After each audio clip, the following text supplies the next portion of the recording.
Much before the birth of spoken language and the invention of written script, it was pictures that narrated the story that united the community. Colorful images describing the hunt or food collecting from the walls of prehistoric caves in Bhimbedka bear testimony to this. With the march of civilization, much changed, but pictures continued to hold their own and were considered an important means of communication. It has been well said that a picture is worth more than 1,000 words. An important stage of evolution of visual communication was the advent of cinema and moving images. Pictures suddenly came alive and became spellbinding. The silent movies in India had patriotic fervor and dealt with the themes of social reforms. When sound was introduced, the impact of this medium was enhanced dramatically. Once again, many of the pioneers in the field focused on nationalism and social justice.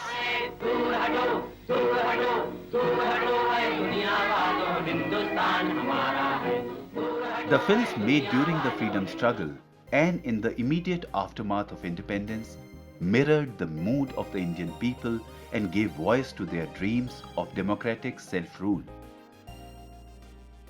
The stories dealt with themes of common interest like the ills of caste system, rural indebtedness, feudal exploitation, and the conflict between the small peasant and oppressive industrialization.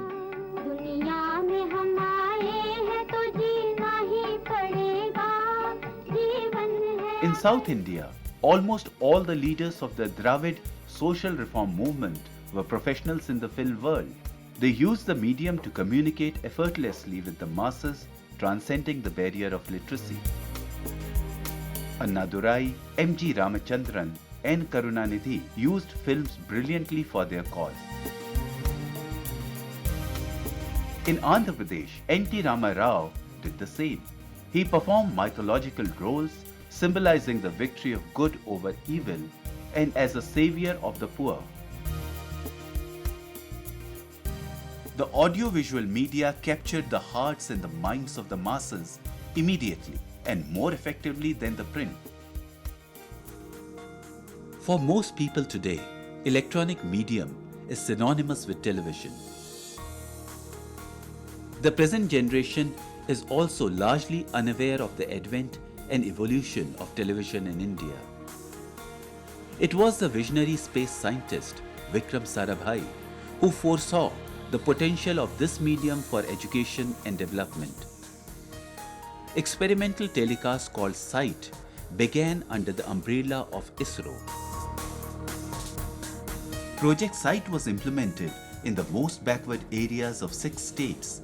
The states selected in the initial phase were Rajasthan, Bihar, Madhya Pradesh, Odisha, Andhra Pradesh, and Karnataka.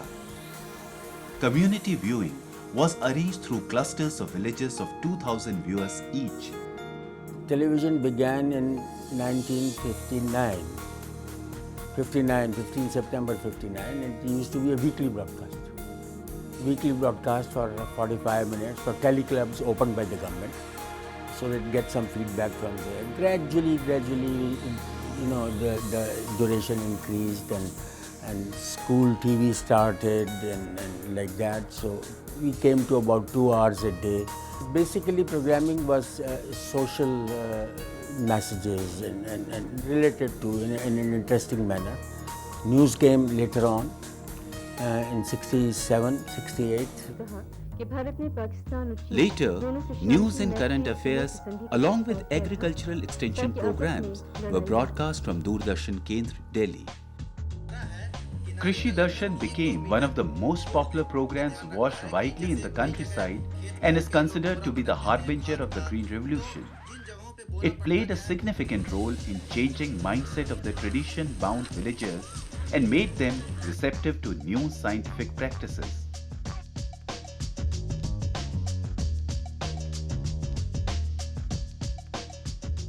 Such was the impact of the visuals that radio was viewed as a medium of past. Newsreaders and announcers were glamorized as film stars and became instant celebrities. Doordarshan, the younger sister of radio, lost no time in taking giant steps. Soon enough, it held a wide viewership in thrall. As years passed, a string of low-powered transmitters relayed the telecast from the capital, and regional Doordarshan Kendras were set up. For the first time, the entire nation could watch the Republic Day parade or a cricket match together. Share as eyewitnesses the joys and sorrows in life of the young nation. A sense of participation in building democracy was effortlessly forged. Color television came to India along with the Asian Games and revolutionized viewership. Multi-hued entertainment assumed a new dimension.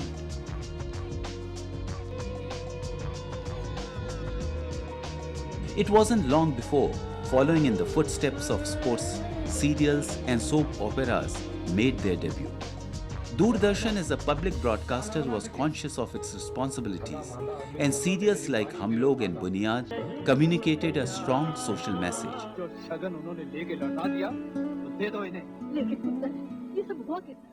Mythological spectacles, the Mahabharata and Ramayana, harked back to a glorious past, while Tamas courageously raised disturbing questions about communalism.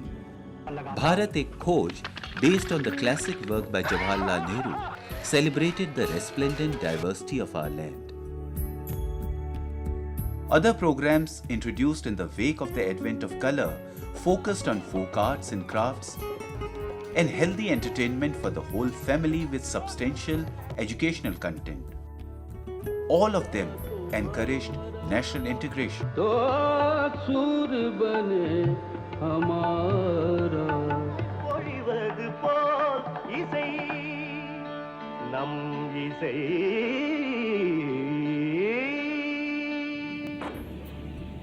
Cable TV came to India at the time of the Gulf War that was enabling people to watch worldwide events at home in real time.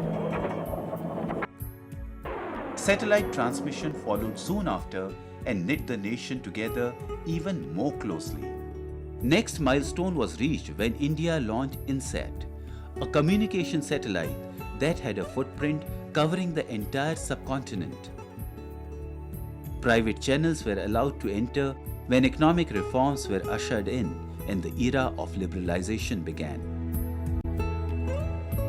The technological revolution in the field of electronics has transformed the ways of gathering and disseminating news. The skills required are very different from print medium and even films. All the work seems to be done in a pressure cooker syndrome. 24-hour coverage generates immense pressure for the content creation. The newsroom is crowded with young faces, enthusiastic but not always experienced. The role of the reporter and editor are merging into that of the anchor who, accompanied by the camera person, is deployed on the spot where news is breaking. This lends greater urgency and topicality to the coverage. खाद्य मंत्री का दावा है कि प्रस्तावित खाद्य सुरक्षा कानून को लागू करने के लिए Earlier, the image of a reporter or an editor or even an anchor was that of a responsible elder. Credibility of what he or she said depended a lot on the appearance. Today, hardly a middle-aged face survives for long in front of the camera.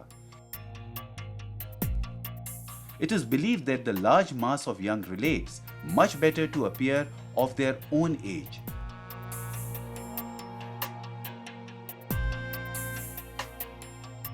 What cannot be denied that despite the cosmetic changes, electronic media has been in the forefront of many a battle for the democratic rights of the people.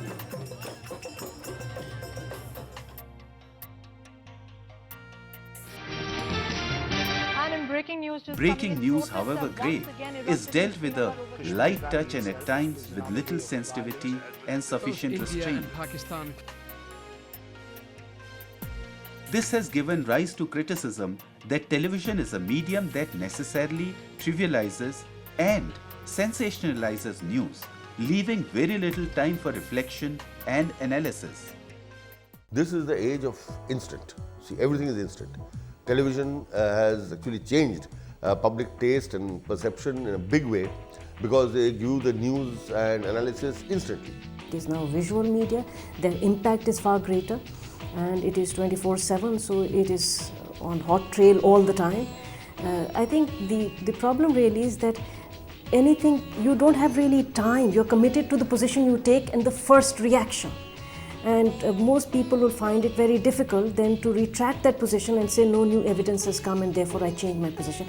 And I think this idea of not just disseminating information but actually getting people to form opinions at the first possible visual that has come up or a comment that has come up has its limitation. Electronic media by its very nature performs the role at the moment certainly of a first information report. It's an FIR कि ये खबर आई है, you immediately report it. Instant electronic journalism is not without its values. There was an attempt by somebody who is a Muslim who tried to create communal disturbance. A fleet of the cars rushed there.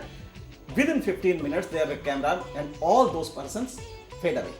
So that is the power of media. So we must see the positive side of electronic media, which we have been, because of the fast delivery, there may be certain mistakes.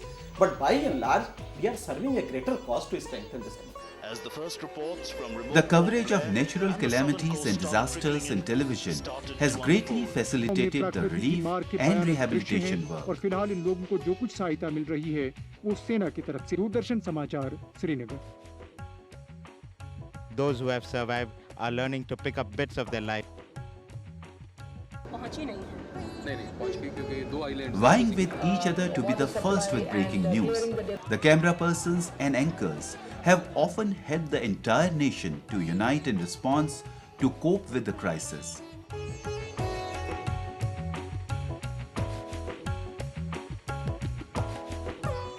And with the sensationalization of news, for instance, without wanting to comment on the merits of the case, whether it is Anna Hazare or Baba Ramdev, for those days, if you tuned into the channels and to many of the newspapers, you'd think that nothing else is happening in the world.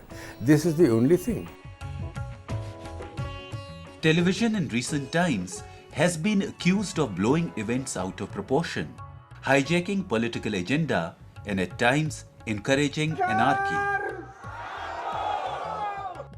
The fact of the matter is, in the last 2 years, if you see, if there is an atmosphere where the people have come up on the streets against the corruption all over, it is because of the television channel. It is because of the positive role played by the television channels, especially the Hindi television channels and the regional television channels. It is the ever-vigilant electronic media that keeps the politician on their toes. They are forced to explain their positions and conduct. Media makes them truly accountable to the people. The media is almost entirely fixated on politicians and corruption of politicians, which is certainly there and it's an issue that is worth taking up. But surely there is as much corruption in the corporate sector. Because from where is this money coming that supposedly the politicians are, it is obviously coming from the business-driven model of growth that we have now adopted over the past 20 years. It is the corporate sector that has actively promoted the spread of consumerism. This has seriously eroded shared social values. Most of the channels are reporting Metro India. A shining India is being reported. Some essential news, often sensational. After the news, what comes? Some films. Some of them are sponsored programs. Many of them are paid. Then it will be cricket. Then it will come whether Shah Rukh Khan or Salman have sneezed or not. What about the rest of the country? Chunk of the country on the TV channel as well as in the print media, in the major papers, gets unreported. Deep in the interiors of this remote and rarely visited village, Perhaps it is unfair to blame the television channels for imbalanced coverage, favoring the cities all the time, many a time. Correspondents in electronic media have risked their life and limb to report from disturbed areas. Two sides of the same coin, in fact. The ordinary Kashmiri likes to say that he's caught between the barrel of two guns, the militants on the one hand and the security forces on the other. But the security forces too are hapless victims of brutal violence. They have not only covered rioting and loss of life, but also enabled a people alienated from the national mainstream to express their grievances. The voices, even if raised in anger and sorrow, have greatly helped bridge the emotional distance between those who reside on the periphery and the center. This has contributed substantially towards restoring the credibility of our democracy.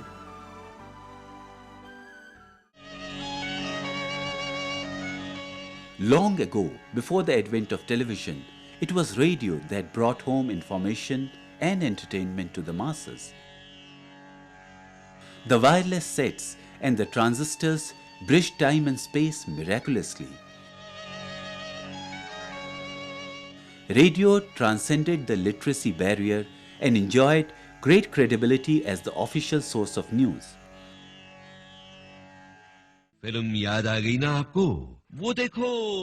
This was when newsreaders, commentators and producers enjoyed larger-than-life iconic stature.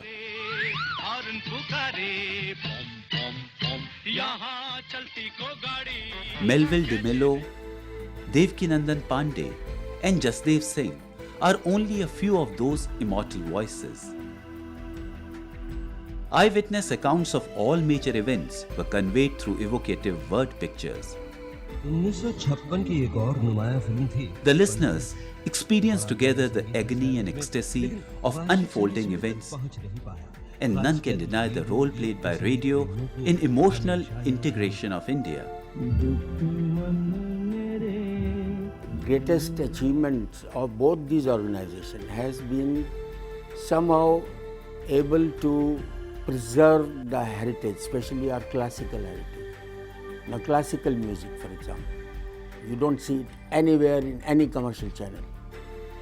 Radio is keeping that art alive.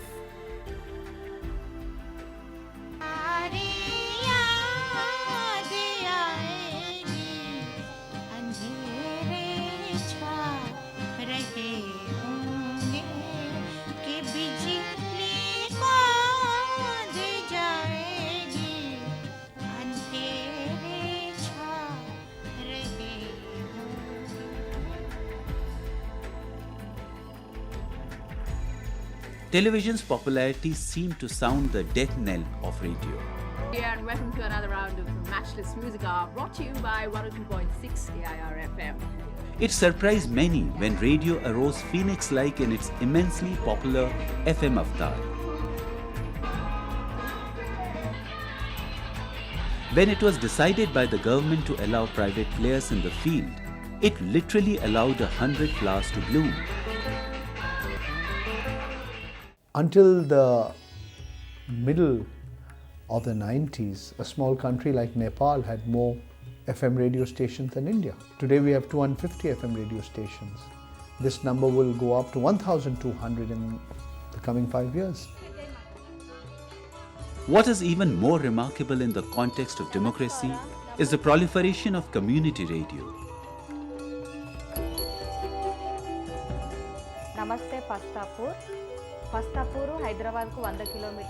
Villagers in different parts of the country, particularly women, have adopted and adapted Citizens Radio as an effective channel to express their aspirations as well as grievances.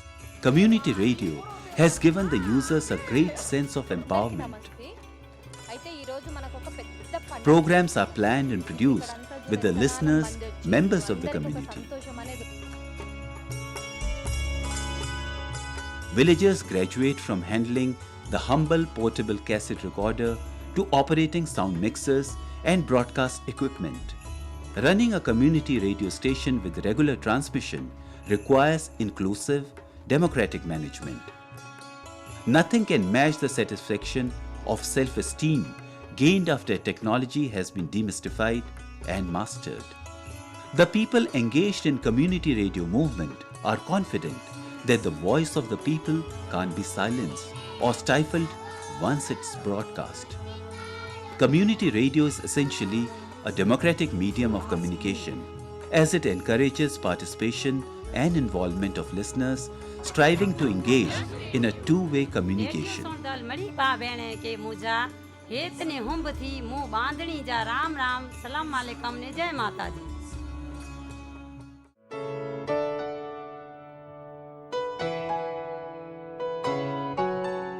The emergence of new forms of communication based on the internet like Twitter and Facebook has given birth to what is referred to as new media or social media.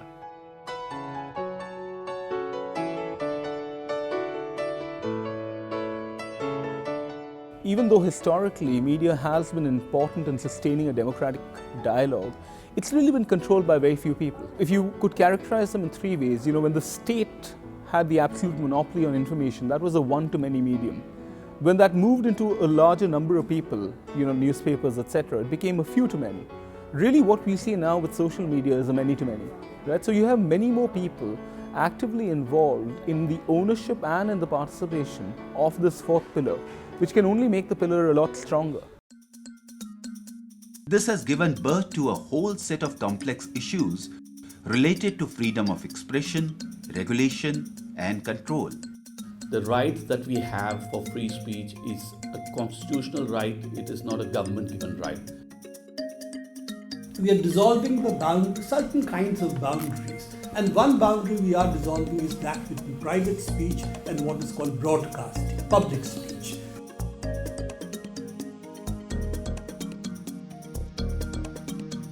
Recent events in the Arab world, popularly known as the Arab Spring, have shown that the emerging electronic media has constantly outpaced television. Began chanting on the Mediterranean coast, wearing his trademark. His people wanted us to see that Gaddafi is not. It is not always possible to deploy production crew in time. Censorship by totalitarian regimes makes the task of professional journalists even more difficult. Visions can be seen on the streets here in the capital. It is in this context that media like Facebook and Twitter, blogs and mobile MMSs become the primary source of news. India cannot remain untouched by emerging trends in technology and society. The explosion in the number of mobile telephones in this country means that there's going to be an entire generation of people who might start accessing the internet using a handheld device. More and more people are starting getting information on mobile phones. The internet may reach out to a very small section of people at present. There might be a huge digital divide, but there's every reason to believe that this will possibly be one of the fastest growing forms of the mass media in the foreseeable future.